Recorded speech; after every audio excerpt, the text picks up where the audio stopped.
Albert Camus and Maria Casares, a love story, sorrowful, passionate, and seemingly timeless. They first met on June 6, 1944, the very day Allied forces landed in Normandy. Both were working on the Paris production of The Misunderstanding, Le Malentendu, at the Théâtre de Mathurins. One evening, Camus brought Casares to a gathering hosted by Jean-Paul Sartre and Simone de Beauvoir.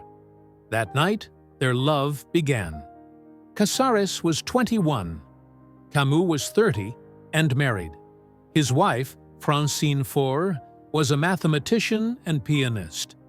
After the liberation, she returned from Algeria to Paris, and the relationship between Camus and Casares abruptly ended. Soon after, Francine gave birth to their twin children, Catherine and Jean. Meanwhile, Maria Casares became one of France's most admired actresses, playing unforgettable roles: a suffering wife in Les Enfants du Paradis and a forsaken lover in Les Dames du Bois de Boulogne. Perhaps each role echoed a part of her own story. 4 years later, on June 6, 1948, Casares met Camus again by chance on Boulevard Saint-Germain. From that moment, their love was reborn. What followed was not a life together, but a life written in letters. For 12 years, they exchanged nearly 900 letters, filled with longing, passion, art, and reflection. They shared everything: their daily lives, their silences, their souls. They could not live together, but they lived through one another.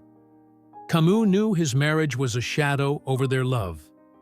In one letter he wrote, "This unfortunate love is not worthy of you." In another, "With you, I have found the strength I thought I had lost."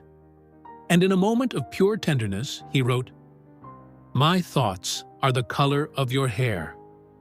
By Monday, they will be the color of your eyes. I write your name upon the night, Maria, my dear."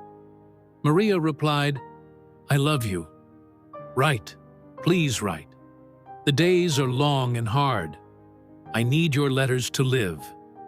And another time, she wrote, "I love your heart and your entire being. When I think of us, it seems absurd not to believe in eternity." Francine, aware of her husband's affair, fell into deep depression and attempted suicide in 1954. Camus's final letter to Maria was written on December 30th, 1959, just 4 days before his death. From his family home in the south of France, he wrote, "See you soon, my marvelous one. I am so happy at the thought of seeing you again that I can't stop smiling as I write these words. I kiss you and hold you close for the Tuesday that awaits us." But that Tuesday never came. Camus lost his life instantly when the car driven by his publisher, Michel Gallimard, crashed into a tree on the road to Paris. Years later, his daughter Catherine Camus obtained the correspondence from Maria Casares and took on the task of sharing their story with the world.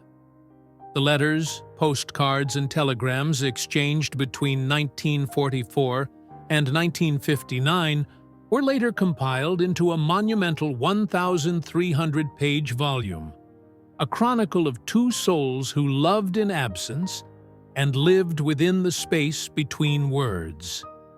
Casares lived another 36 years. She died at the age of 74 in her country home in France, quietly, as if returning to the silence where their story began. Perhaps this was never just a love story. Camus and Maria were two solitary beings, united not by possession, but by correspondence, by the echo of one heart finding another across distance and time. Love, sometimes, is not to touch, but to exist within the same breath of meaning.